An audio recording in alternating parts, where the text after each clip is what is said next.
Good afternoon. As the author of Resolution 94-36 LS, I'm calling this virtual public hearing to order. It is 4:03 p.m. on a Friday, June 18, 2021.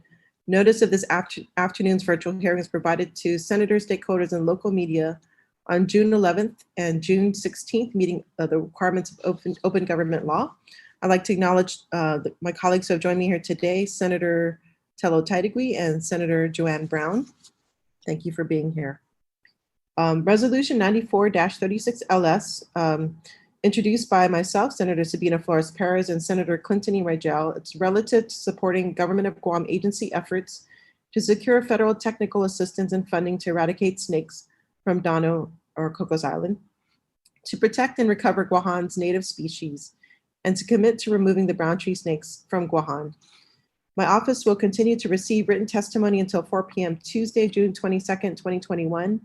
Please address the testimony to Senator Sabina Flores Perez, or it can be dropped at the mailboxes at the Guam Congress Building or emailed to office@senatorperez.org. So the rules of this virtual hearing is that the host would mute all participants until called upon to speak. When called to speak, please ensure that you're unmuted and that you recognize who you are, or acknowledge who you are. Members of the committee wishing to speak may indicate their desire to do so.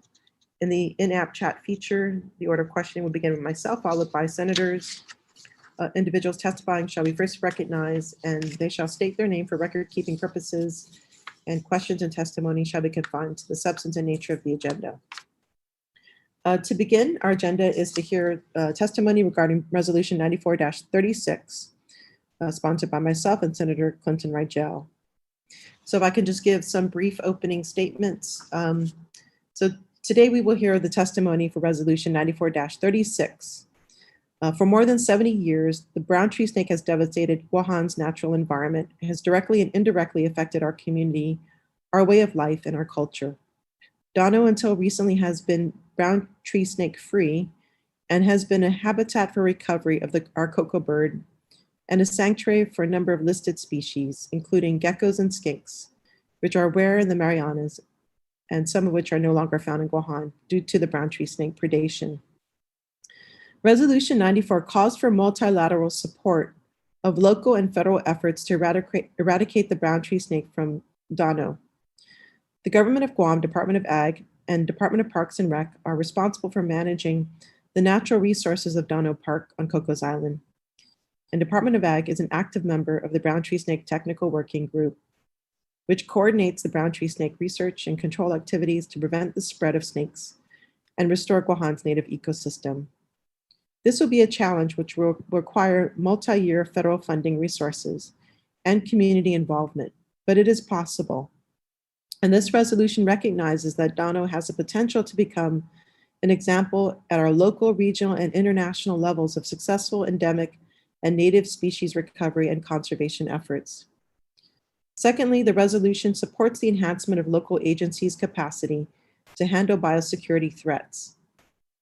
This is informed by the belief in sovereignty and the need to center Chamorro agency in the restoration of our ecology. We are calling on our local and federal agencies to strengthen existing partnerships and joint efforts and to expand community participation towards brown tree snake eradication, monitoring, and implementing consistent biosecurity measures to keep Dåno brown tree snake free. By strengthening our community's ability to tackle brown tree snake, we can begin to create more habitats for conservation and protection of endangered and threatened species on Guam. The brown tree snake has caused devastating ecological impacts, especially to our native bird populations on Guam. And now with its introduction to Dåno, there is a threat to replicating these devastating effects to the resident native vertebrate population. There have been reports of an alarming 80% decline in the Sali population, and this sudden decline is a call to action to avert the threat to the population of many native species that are found in this sanctuary. All life forms are interconnected, and we see the impacts of the brown tree snake predation on native and endemic species and how they have resulted in the severe decline in Guåhan's biodiversity, making our island more prone to climate change impacts, such as storm surge activities, which directly impact Dåno and other low-lying areas. Resolution 94 recognizes the need for habitat recovery plans to include climate change, contingencies, and natural disaster mitigation. We often talk about FMLIC as a framework for creating and maintaining harmony and balance in our lives, in our communities, in our environment. It is a way of relating to ourselves and to the world around us. This resolution seeks to embody and put into practice FMLIC by making brown tree snake eradication a legislative priority in order to ensure Dåno can once again become a safe habitat for our native and endemic species. I look forward to hearing the testimony of our participants today and from my colleagues. So I'm very appreciative of everybody here spending their late afternoon on a Friday prior to the weekend. And I do especially a lot of our very foundational and environmentalists here. So I would like to recognize Director Monia Brecht for her testimony in regards to Resolution 9436. Good afternoon, Chelsea.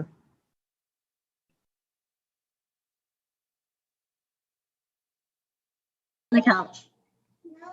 Good morning, or sorry, good afternoon. It's been a very long week.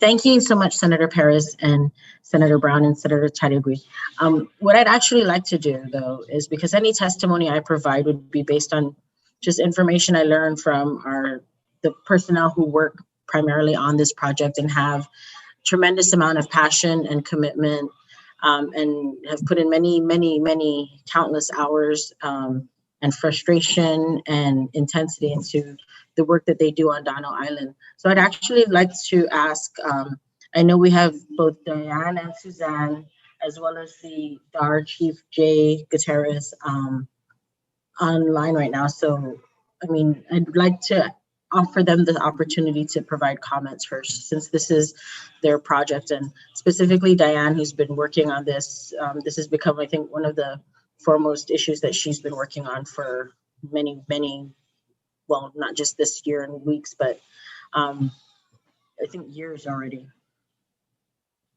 Thank you so much, Director Brecht. So yes, thank you, Diane. I think this was it started with a conversation we had couple months back, but I do appreciate your support. So yes, I would like to open the floor to you for your testimony. I'm Diane Weiss. I'm the Wildlife Supervisor for the Division of Aquatic and Wildlife Resources. And I didn't know that I was going to give testimony. I thought we were doing written, so I didn't know that I was going to talk. But I will talk because I do that. I've been working on the Cocoa for Cocos project out on Dåno since 2004, started with planning, and we've put cocoa birds out there, and they're successfully spreading throughout the island. And there's a lot of other native species out there that are all listed in the resolution. I helped a lot with that. So everything, it's very inclusive. So the resolution has everything in it, and it just shows how important Cocos Island is. It's and worth saving that Sali population that has withstood the brown tree snake invasion on Guam. That's our main concern right now. Our office is currently writing proposals to have continuous brown tree snake operational control, not only paid staff, but also volunteers to go out. And this is all federal funding. Everything, pretty much everything for Cocos has been federal funding. We've had some local businesses chip in. It's a great project out there. The PDN donated ink for our rodent monitoring stations. We've had GVB, they've sponsored our celebratory release of the Guam rails, the first one. Things that are difficult to fund under federal grants that we kind of really target, trying to get some way to fund them. So we've had a lot of partners. We've had a lot of federal money put into the project already. And it's unfortunate that the snakes are out there. However, even with that, we've learned a lot over the last 10 years, 15 years about the cocoa bird and releasing The rodent eradication was successful out there, and we've had an increase in detection of the Slevenai skink, which is due to the rodent eradication more than likely. They weren't found before the eradication. So, you know, we've created this, we've improved this oasis for native species, and now that the snake is there, it's been a demonstration to the locals for what type of management is needed for our native species in this world of invasive species. So it's been demonstrating that. It's demonstrated a ton of partnerships for funding and agencies and private government partnerships. And now going forward, and I just did a presentation of this at Halder's conference on the, you know, this is phase 2, where we can now demonstrate how we're going to eradicate snakes in an area where there are native birds and high prey items. This is going to be needed if we're wanting to create islands of low predation rates or eradication areas, depending on the size, to bring back our native birds in particular and other species. We're going to have islands protected from predation. And in order to control the brown tree snakes in those areas, we're going to need to know how exactly to get down to either the lowest numbers or the eradication, or just numbers so that we can have birds reproducing in the wild. And there are a number of control techniques that can be used for that. And Cocos Island is going to demonstrate that going forward. Globally, it's an important topic because brown tree snakes are the poster child. Guam's a poster child for invasive species. So we can be the poster child for, you know, how we've conquered the brown tree snakes. So and even with the federal government, they put a lot of money into protecting other islands from brown tree snake. And I think that they will be looking at this and the research efforts that have gone into brown tree snake so far, even though we have, you know, we've done maybe 30 years, and in order to eradicate rodents, it's taken hundreds of years of research. So, you know, we're still in an infancy, as so to speak, for eradication of snakes. It's a brand new thing, but I think that we're posed to be successful, and it's not going to be cheap. And I think that it's important that this resolution was important because the federal agencies, they want to see that Guam wants their support, wants their technical assistance. That's something they need in order to put money forward. And they're also going to they would love to see us put money forward too as well, because it's going to be expensive. We have to be in it for the long haul. So right now we're controlling snakes. We're planning this control project to do what we can right now, and to save our Sali is the real species in jeopardy out there right now. But in the long term, we're going to need an eradication plan, which we're just starting to work on. And when we get that eradication plan, there's going to be ample opportunity for the government of Guam to put in some funding for that. And I think that would show everybody, show the world that Guam really respects their native cultural heritage and our native species. So I thank you for working with us and putting forth this resolution. And it's really the first step in a journey. And I look forward to it. It's keeping me entertained these days, for sure. Thank you. Thank you so much, Diane, for that. We do appreciate your testimony, and looking forward to working together on all fronts. All right, so Suzanne, I've known you. I think the first time I met you was in regards to the Cocoa Bird project and other bird recovery projects. So I'd like to recognize you as well on this resolution. Oh, thanks for having me. I hope you can hear me. I, of course, ditto everything that Diane was saying. And this resolution is so important. And it's something that in our office, we've just been holding our breath for quite some time. We've had this horrible trauma of the pandemic going on. And at the same time, we're having this horrible trauma of Cocos Island going on. And so it's perfect timing, especially since Guam is doing so well in terms of COVID. I'm optimistic, as Diane is, that we can conquer this problem. We actually were getting ready to release CHIC this year. Unfortunately, because of the issue, we're having to postpone that. We are still planning on moving forward with our first CHIC releases, but it won't take place on Cocos Island. It won't even take place on Guam first. We're going to be working on another island, which we will be talking about more in the upcoming months. We also had plans for Cocos Island for the Chicharika. I know Diane and Tino, who's there as well too. The CNMI was very welcoming and saying, let's do some translocations and bring the Chicharika bring it to Cocos Island.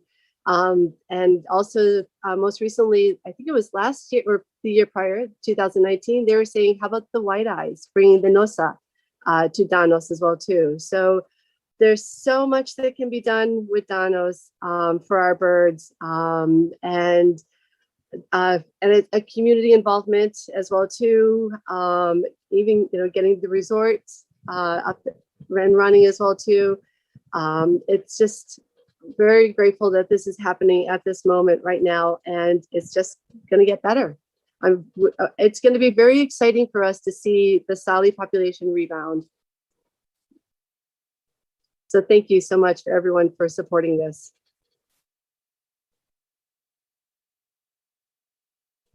And thank you so much, Suzanne. Looking forward to hearing more about your projects. Yes. And thank you for your support. All right, so I think Jay, you were mentioned earlier. Would you like to provide any testimony at this time?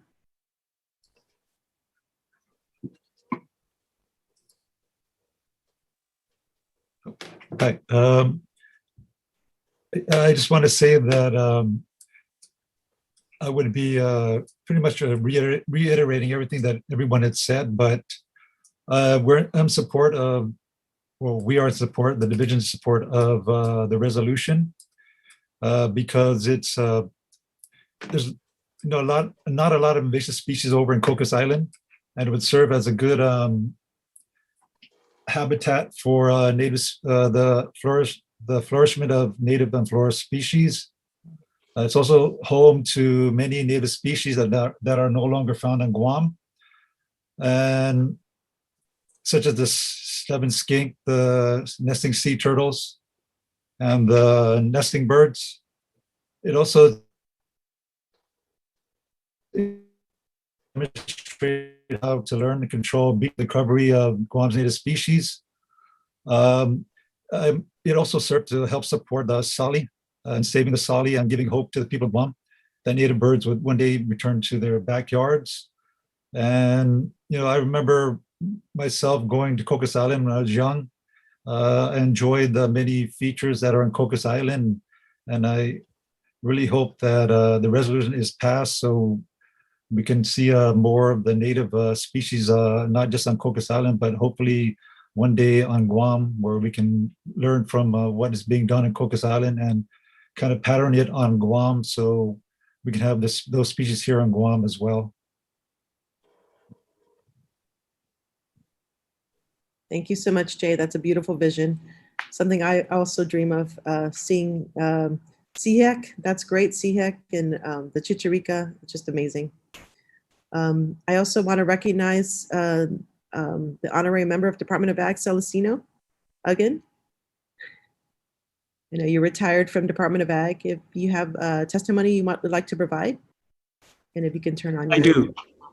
Okay. Great. Oh, good afternoon. Good afternoon, everyone. Good afternoon, senators. Just is there a way to turn on your visuals, your video? You know what? There, is that? No, not quite. I'm just having computer issues. I apologize for that.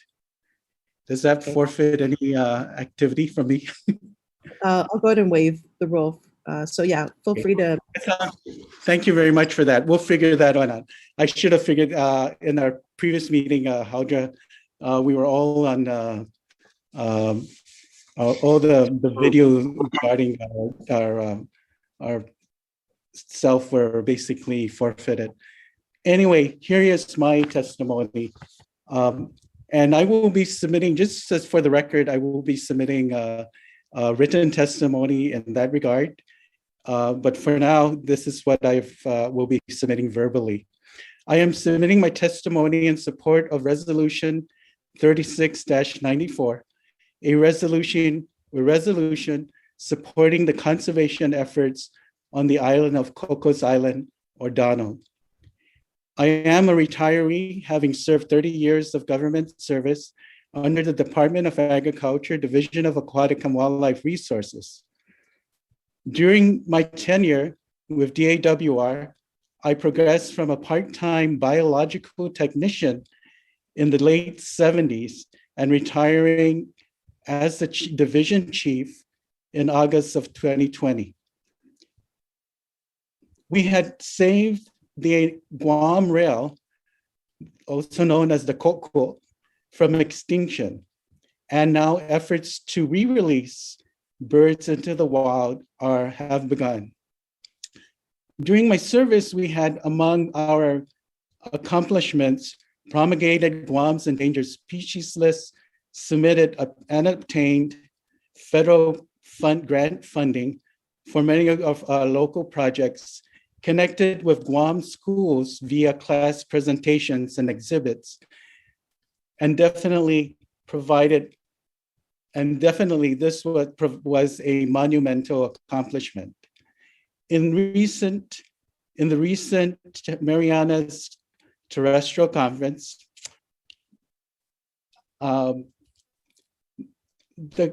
key take-home message was communication with benefactors and partners, especially more especially the people of Guam. And this is paramount. Cocos Island remains to be the last vestige of Guam's wildlife in the wild.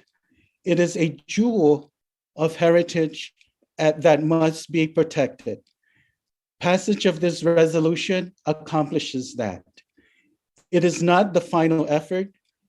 It communicates to the people of Guam that it is important to Guam's conservation efforts. Suzuz Maasi, for your support. Let us putehi tanota danigagatsia. Thank you very much. Thank you so much, Tino. And yeah, I think it's come around full circle for you. I believe this is where you got your start, in bird conservation, native birds. I think that was your expertise on. So yeah, thank you for participating today and providing your support in this matter. Thank you. So Director Chelsea, would you like to provide any additional comments from your team? Sure.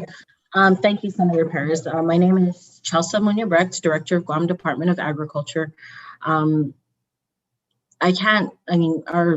experts have said everything that really is relevant and pertinent to be said about the resolution with regard to all our wildlife and the species that will be saved. And I just wanted to comment that I appreciate, and I know our agency appreciates the attention that you're helping to bring to all of this, because everyone who does all of this work and gives their heart to it at the agency, they typically do it under just like in the background. Nobody sees the work, and that Suzanne wakes up every morning and is at the agency 6 a.m. trying to help make sure the birds are fed, or that Diane's got weekly meetings with the BTS.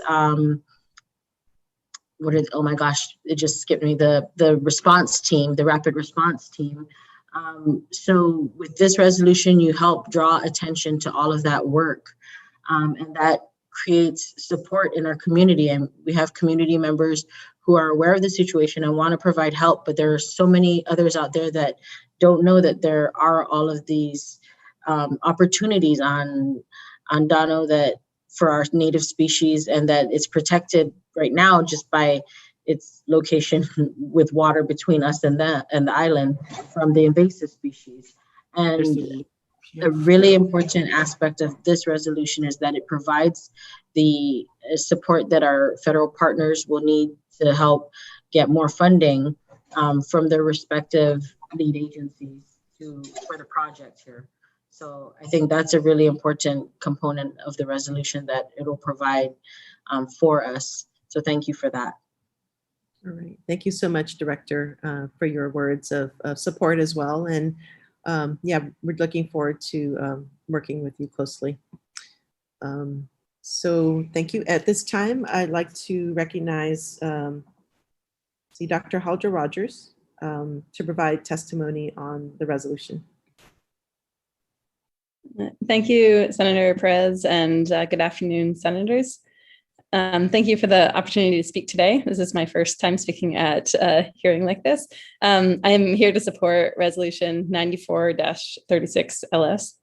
As Senator Perez said, I am Dr. Haldra Rogers, and I'm an assistant professor in the Department of Ecology, Evolution, and Organismal Biology at Iowa State University. I was the first USGS brown tree snake rapid response team coordinator from 2002 to 2005. I started the program that responds to snake sightings in other islands to identify new populations of snakes. And we had never were successful when I was at the helm, and this is the first time that any rapid response has been successful in terms of actually finding a population of snakes. It's not really the kind of success that you want to have, but it is an important step. So since 2005, I've been doing research on the impacts of bird loss on the forests of Guam, showing that the loss of birds has impacted seed dispersal and affected the native forest regeneration. It's also linked to an increase in spiders. And more recently, my group has started to work on projects that focus on restoring birds in native forests on Guam. Several people have mentioned the Marianas Terrestrial Conservation Conference. This is a conference that a nonprofit organization on which I'm a board member, Tano Tasi Zantodu, organizes. And we just finished the conference yesterday. And Wednesday, we had a large discussion about Cocos, the situation on Dåno. So the resolution is important and urgent, and I think because the situation on Dåno is a crisis from the perspective of the birds and skinks. Also, Dåno provides our island community with an opportunity to eradicate snakes for the first time anywhere in the world, which sets the stage for an eventual more complicated eradication of snakes from areas on Guåhan. A failure on Dåno, however, bodes poorly for future eradication efforts on Guam. So I think we have two paths to take, either one that ends in success for birds, skinks, and eradication, or one that ends in failure that's much like what happened on Guam a long time ago. And this is a very important and timely point for this resolution.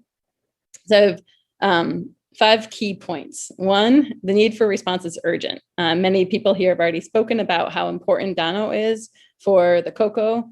The Coco is only the 2nd bird in history in the world to recover after being declared extinct in the wild, and received a lot of global attention in 2019. They're on the news kind of all around the world for this, and that was because of this population on Dåno.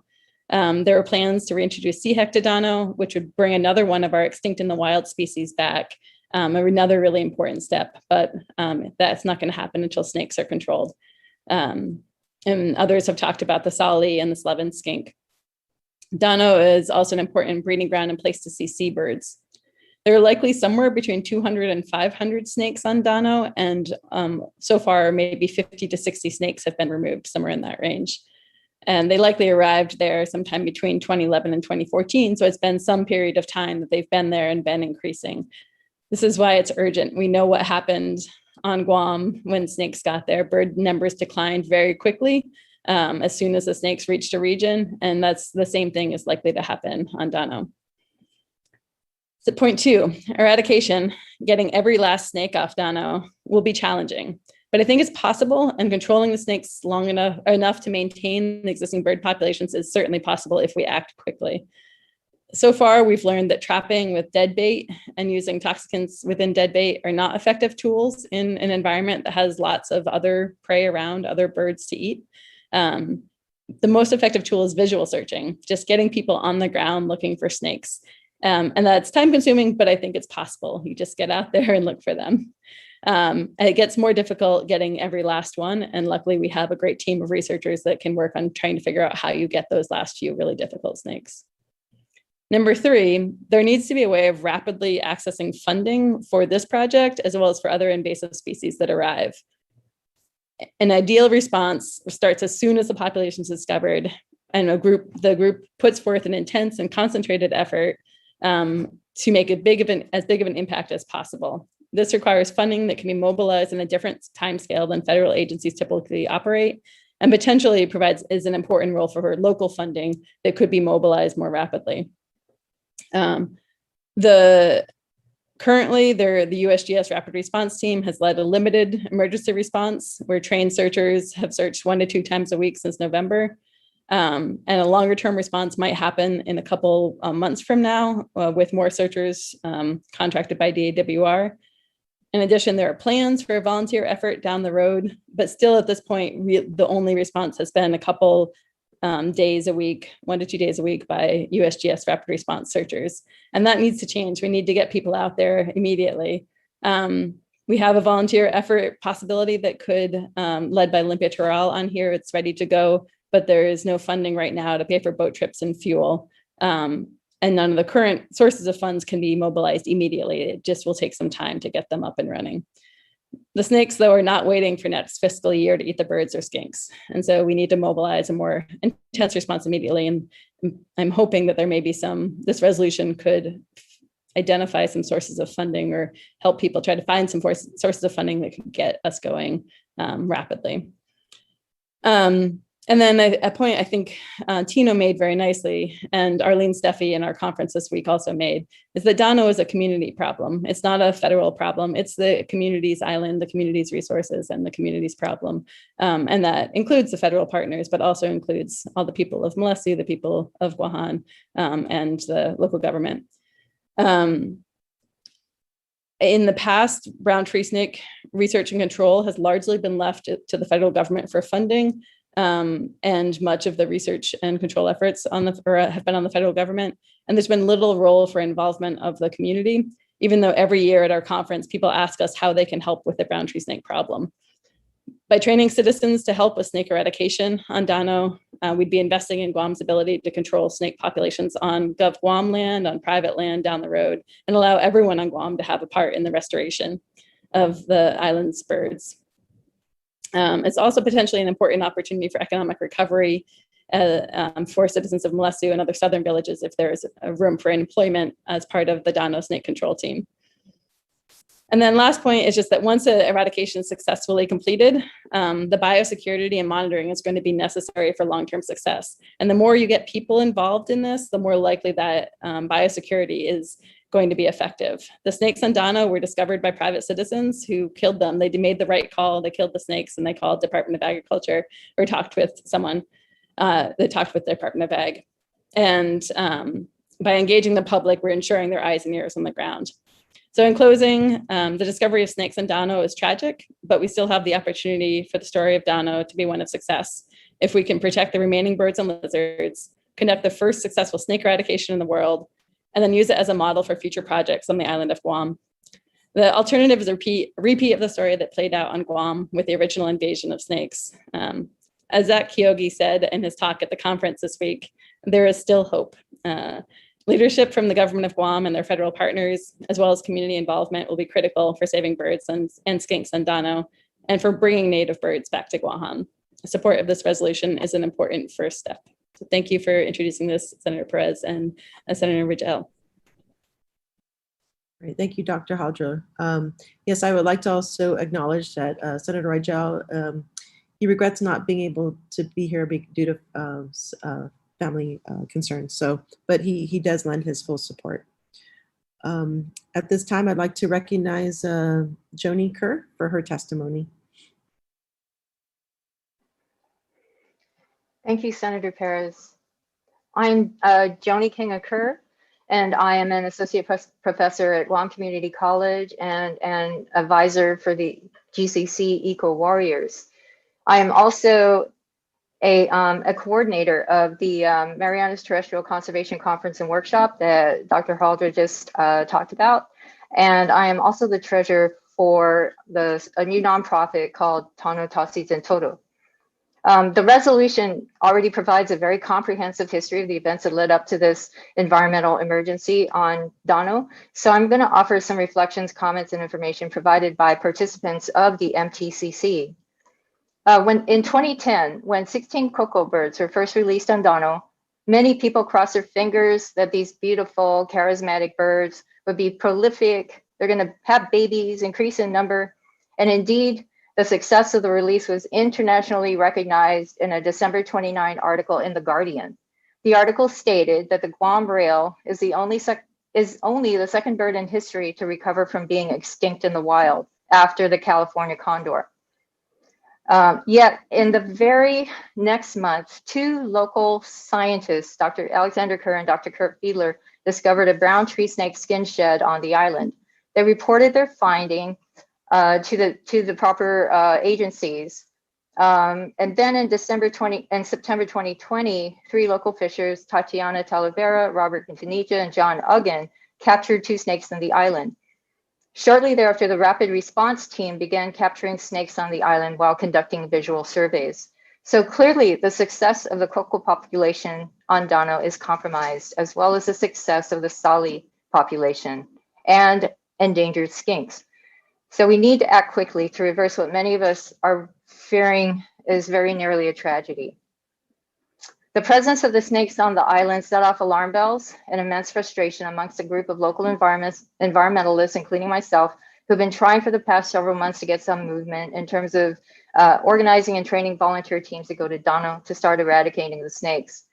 We all knew that what happened on Guam could very well happen on Dåno, and in a much shorter time given the small size of the island. 1.5 years after the snake shed was discovered, and with information provided by speakers during the recent conference, we found that there are issues with a multi-agency response to such an emergency, including the lack of an incident command protocol. So now that such deficiencies are recognized, it's just time to move forward and to correct these and direct a committed, sustained effort to get the snakes out of Dåno. According to several speakers at the MTCC, this effort is going to involve the community as a whole, as Dr. Halder just said. Further, on the ground visual surveys are going to be the best method to capture the snake. So not snake traps with live or dead mice, and not mice pups laced with acetaminophen. So the agencies that are responsible for normally attacking this problem, they lack the numbers, the employees. So it's going to require community volunteers. Funding is going to be needed to pay for transportation to the island, boat, gasoline, and so on, and equipment to the volunteers, including lights, headlamps, snake sticks, and the training. And by the way, the training is very interesting, and it's not that difficult. It's we had, I think, maybe 20 people out one night, and we all learned how to catch a snake. So anyway, we learned that we also learned that careful removal of invasive vegetation is going to make it easier to spot snakes at night. So there are these invasive vines that are kind of making things difficult to see.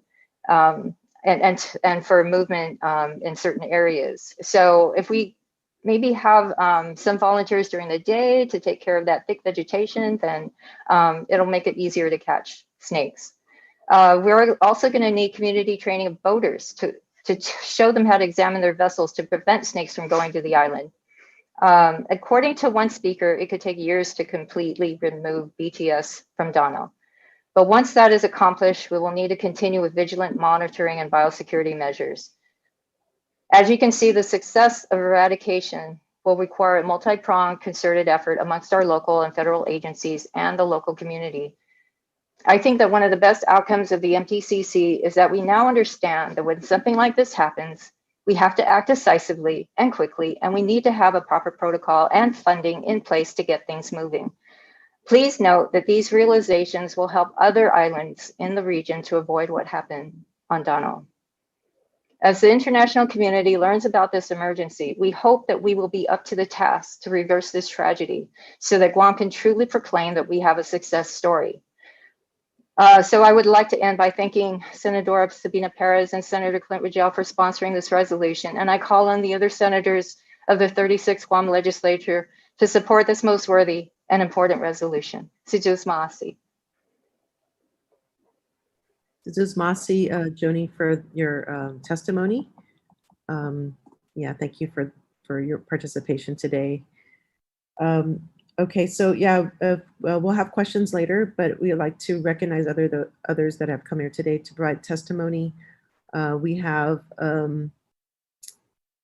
Olympia Terrell. If you would like to present your testimony. Yes, good afternoon, Senator. Thank you so much for highlighting this important cause,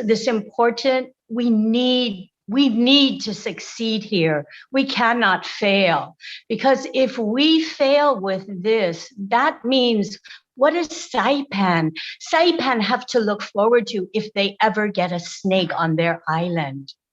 If we can't eradicate the snake from that small island, if we don't have the means in place to make that happen, to jump quickly in order to prevent the horrific slaughter of birds by snakes, what is going to happen in Rota or Saipan or the other islands where planes from Guam fly to daily, where boats go back and forth?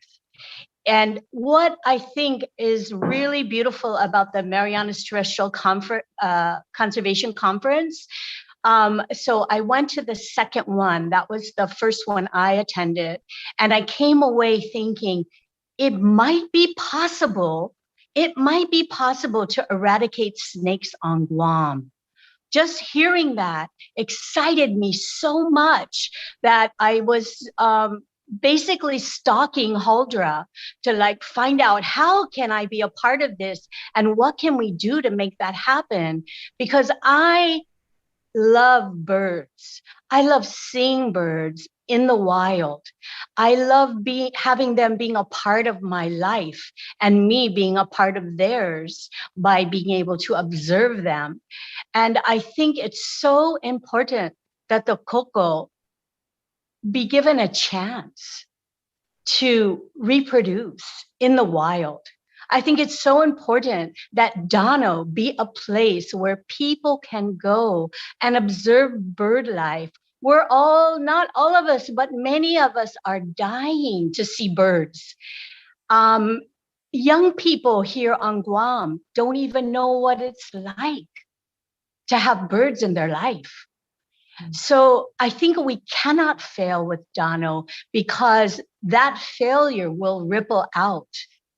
People will think, oh, we can't control the brown tree snake, so why should we bother? Look, on that tiny, tiny island of Dåno, they can't even get rid of it. We cannot fail. And one way that we can make sure it happens is by having the community involved. As Joni Kerr said, there's just not enough people at Department of Ag to go out there and do searches every night for snakes. We need the community effort to be mobilized and be empowered to go out there. We need funding for boats to go back and forth, ferrying people out there so that the snake issue can be resolved. I believe it can, but I think it's going to be a lot of hard work, and it's going to be a lot of people on the ground getting training, learning how to spot snakes. And I would like to see this ripple out to the village of Malesso, where most people leave from Malesso to get to Dåno, and have the village of Malesso looking for snakes all over their village. Already they're seeing birds that they haven't had there that are roosting and nesting. The black noddies are nesting there. And I think Dåno could be a treasure for birders, for people to go and experience what it's like to feel birds in the wild. Because on Guam, we've been deprived of this because the brown tree snake has taken them from us. And the efforts that the money that has come into Guam has been directed toward protecting other islands, which they should. I'm not saying that's not a good way to work, but we need to do something about the snakes on Guam. Dåno will be a wake-up call that it's possible, but we need support, we need volunteers, and we need the community involved. And I'm very, very grateful to you, Senator Perez, for highlighting this issue, and also to Halder and Joni and Anne-Marie Gowell for putting on the Marianas Terrestrial Conference every year and making it free, because that allows people to understand what research is happening and anyone can attend. So thank you all, and please let us work together, all the agencies, the community, local and federal agencies working together to have a success with getting rid of the brown tree snake on Dåno and hopefully Guam as well. And giving people in Saipan, in Rota, in Tinian, in the FSM, in Palau, giving them a roadmap of what to do if the snake arrived there. Thank you very much. Thank you so much, Olympia, for your passion and your commitment to this project. We're definitely gonna have to build upon that to make this a reality. Thank you. So at this time, I'd like to recognize Christina Jo Kanata for her testimony. Or Christiana. Thank you all for holding this hearing for Resolution 9436. And I'll now give my testimony in support of this resolution. Guahusi Christiana Kanata, Tau Tau Santaritazu. As a Chamorro, our natural heritage is our heritage. It just happens to be living. We should be protecting our native species just as we are so fervently protecting our laddie villages. We should be protecting our birds as they are the living artifacts from our ancestors. If we do not protect our native species from the brown tree snakes, on the only part of Guåhan where there is a vibrant native bird and skink population, then we are saying goodbye to all that our ancestors tried to pass down to us. Sure, it was not the Chamorro people's fault that brought the brown tree snake to the island in the first place, but it is our responsibility to take care of our heritage, both living in the form of the native plants and animals, just as we do our laddie.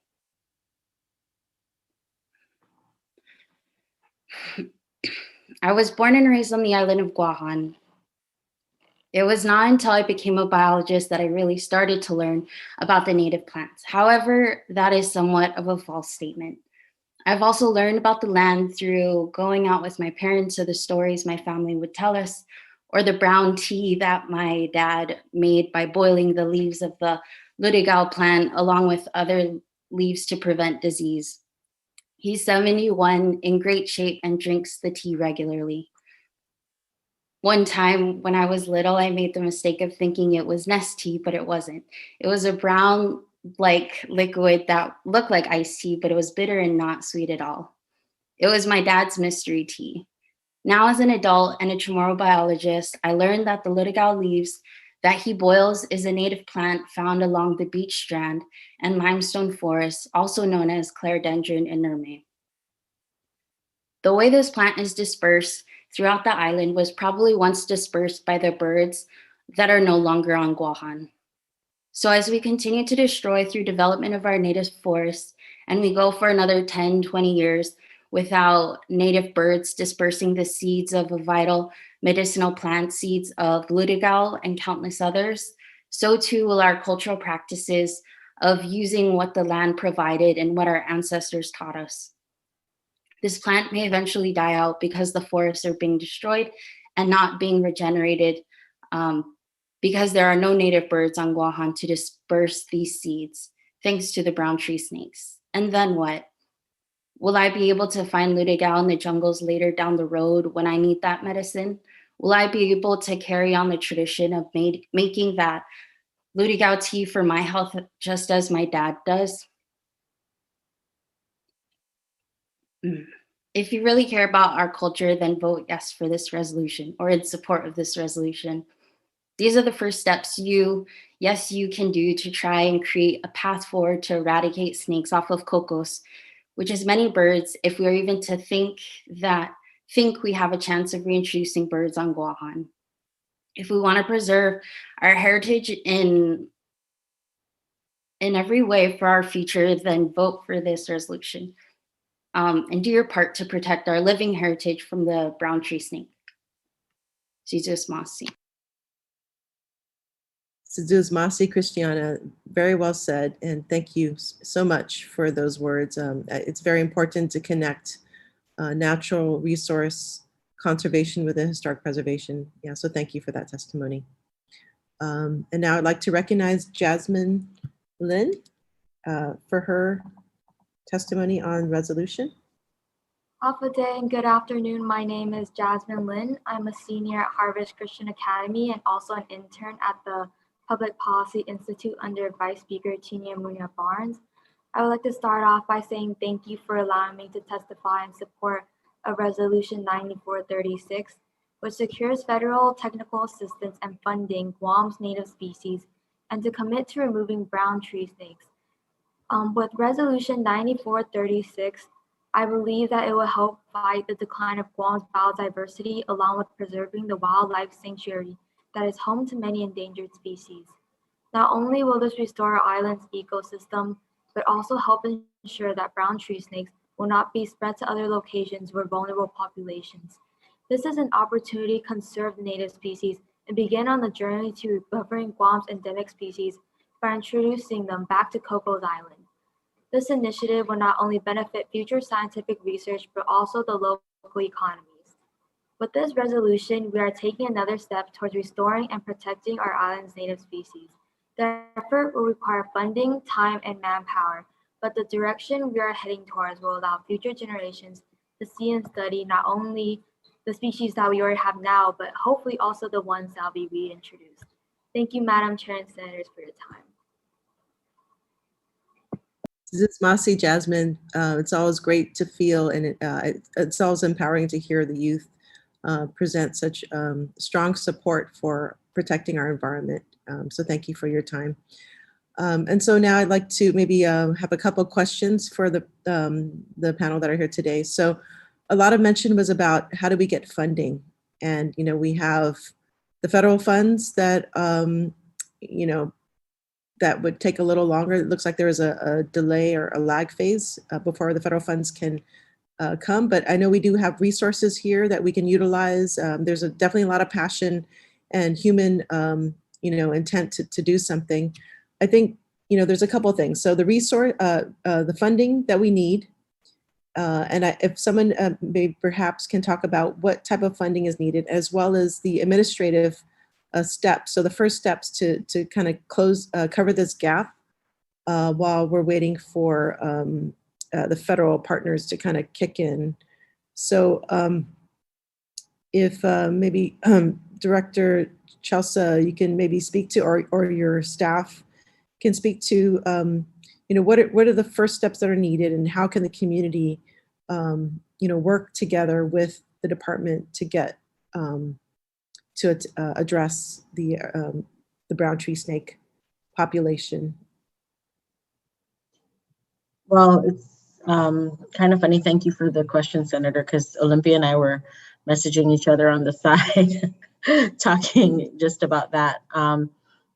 I completely hear Joni and Haldra and Olympia and their want and need and the urgency of wanting to have a sort of community-based volunteer team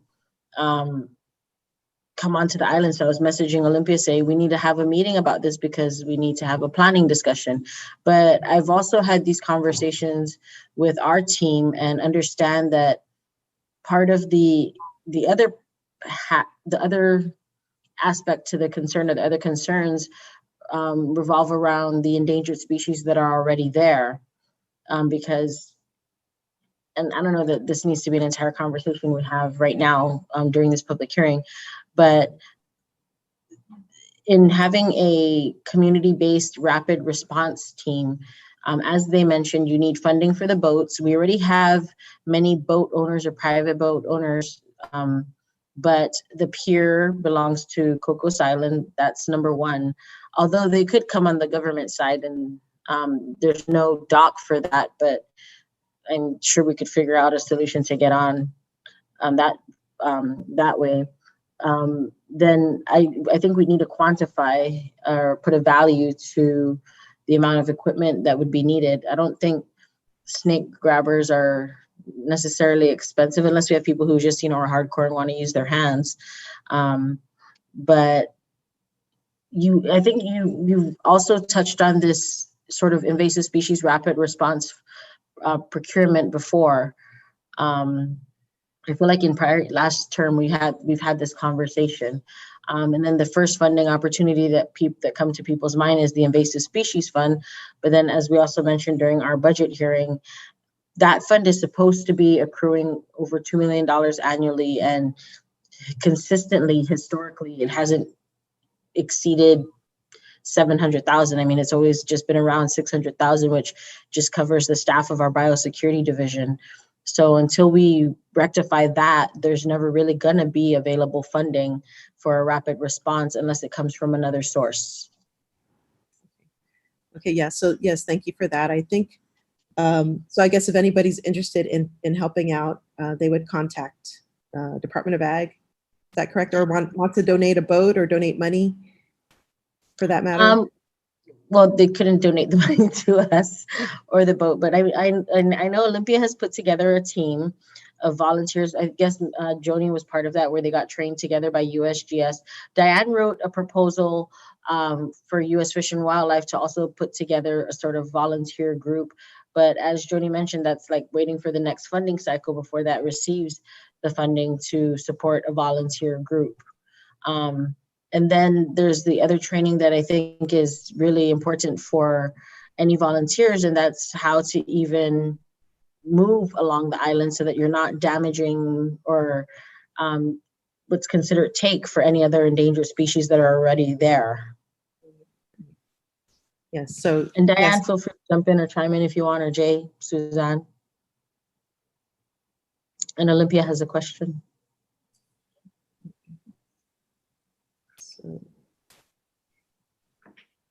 All right, so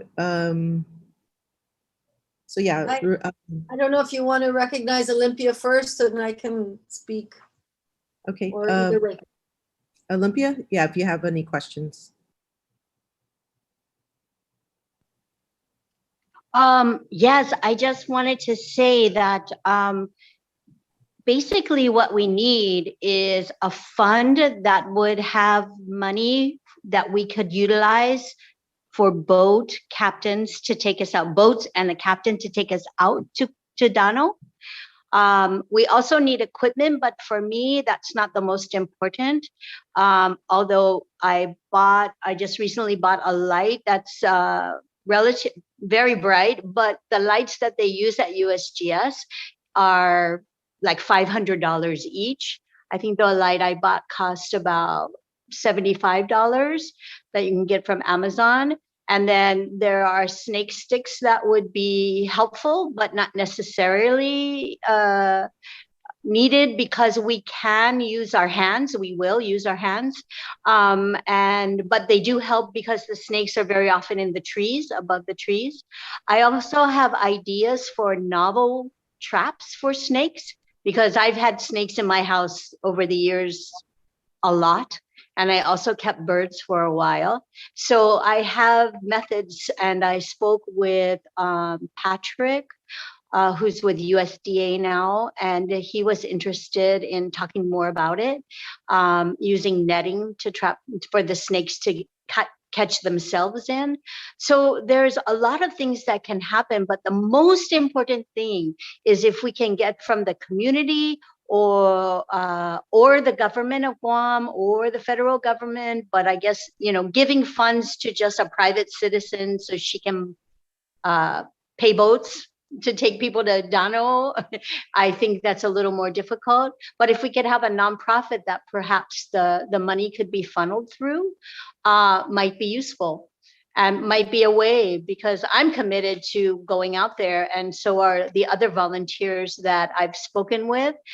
And I think the volunteer effort could grow much more once we start getting more vocal and we have a way to go about getting out there. I'm also expecting a letter from the U.S. Fish and Wildlife Service giving me technical support about how to avoid the endangered species that are there. I should have that letter next week. And I've also applied to be an agent of the state through Diana and Jay at Department of Agriculture for myself and the other volunteers whose CVs I have. So we are moving ahead, but really I think the important thing is having transportation to get out to the island. Thank you. Great, thank you, Olympia. So I would like to open the floor to my colleagues for any questions. Senator Brown. Thank you very much, Madam Chair, and certainly thank you to everyone who's hung in there this afternoon to provide testimony. I don't have a lot of questions. I think the presentation is pretty upfront. I mean, I think it's quite a concern. We'd always hoped that we would have this, what we referred to as Cocos Island, now called Dånos, or was called Dånos, as a safe haven for our birds. And I've had the opportunity to go down there and see our native birds out there. So it's very concerning, certainly the proliferation of the brown tree snake that, we all seen the damage here on Guam of what has happened to our native bird population as a result of that. So I really don't have any questions. It's nice to see some old friends that I've had the opportunity not just to know, but also to work with, and know that the passion is still there to want to protect our resources. So certainly, Madam Chair, you have my support on this resolution. And thank you again to everyone who's provided their testimony here this afternoon. Thank you very much, Madam Chair. Great. Thank you, Senator Brown. Senator Taitigui, if you have any comments or questions. Thank you, Madam Chair. And I want to thank everyone who's here today to testify, to hang in there. This is one of the reasons why I became a senator. It's about protecting the environment and definitely our endangered species that we have, that we identify as a culture, who we are. This is who we identify with. So just as much as we protect our people, we need to protect the wildlife that's here as well. So I really appreciate it. And I love the story about Jay, when you talked about when you were younger going to Dåno or Cocos Island, that we used to call it all the time. I did the same. I used to go with my friends quite a bit. I'm from the village of Inalahan, and had many relatives in Malesu. So going to Cocos Island, my uncle drove the boat there. So we used to think that, we were big shots because we left the island, and we used to joke about it, like, oh, I left the island last weekend, and and we'd go to Cocos Island, and it was beautiful, even before they built on it, for tourism and stuff. We were able to be a part of a sand dune that usually comes out at a certain time when the tide goes out. I had another little island to the side of it that it was a sand dune basically. So, and now it just breaks my heart to hear what's happening now on Dåno. And I want to do everything I can to assist. To a point where maybe, Olympia, you've been an advocate on this island and been here for a long time. Diane as well. Good to see you. Of course, Joni, I know you, and Dr. Rogers. Maybe a nonprofit organization is needed right now to be able to receive some types of donations, because the government of Guam cannot receive, like Chelsea mentioned, we can't receive funding, money or gifts or anything like that. But a nonprofit organization to do this might be the route to go in order to receive that, because I know there's going to be tons of people, especially from the South, who want to be a part of eradicating the brown tree snake. I have to tell you, I have a phobia, a total phobia of snakes, but, you know, I'll do what it takes, you know, to help this out. And so a nonprofit organization would be the route to go. And, you know, Chelsea, I really appreciate, you know, the work you're doing on this. And you're absolutely right. One thing that you said was that it can't just be anybody going there to do this study and the eradication because of the danger of destroying other nestings. That's very, very important. Here I'm saying put a nonprofit organization to, you know, Dan, I don't know what you're going to call it, but make sure it's people who know what they're doing. And I wish I could have been to the public hearing for your budget hearing. Unfortunately, I had a family issue at home, an obligation that I had to take care of that day. But I did take the time to listen to the public hearing and listen to what you had to say. I just wish I was there to be able to put some money in that area with regards to the eradication of the brown tree snake at Dåno. So if there's anything else I can do, please let me know, Madam Chair. I thank you very much and ask that I'd be a co-sponsor on this resolution. And I would also will advocate to my other colleagues who are not here today the importance of this resolution. And hopefully, Chelsea, a bill will come down the line for some funding in your area. And I really appreciate all the work that everybody is doing here. Thank you so much. And thank you, Madam Chair. Thank you, Senator Tadigui. So we did receive a message that there is a conservation fund. I believe that's through Department of Aquatic and Wildlife Resources. Is that correct, Diane? But the purchasing has to be through Department of Administration. Is that correct? Yes. Do you know how much money is in that fund? Well, It's I kind was of saying that Sorry. that's a fund that can have that can accept donations. Oh, I see. Okay. So that's It's the Wildlife Conservation yes. Fund. Yeah, we have taken donations from entities before for the Wildlife Conservation Fund, such as sea turtles from a local business on. Didn't notice, babe. Yeah. Okay. All right. So that's a potential way that the community can support this effort. That's good to know. In addition to Senator Tadigui's, oh, sorry, go ahead, Diane. I'm sorry. It would be better to have it through a nonprofit. I don't know how.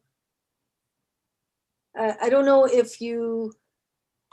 how the funding from the legislature, if it was to go from the legislature, if they can specify a nonprofit and that money could go there. There's lots of nonprofits that could accept the money on behalf of Olympia's effort. So I'm just suggesting that there is a way that you can donate to the government of Guam. However, the purchasing is it's difficult and it's slow. There would need to be the statutory rapid response that we discussed, Senator Perez. And I think if money had to go through the agency to get to a nonprofit, then we could do sub-awardees or sub-grants, kind of like how GVB does perhaps.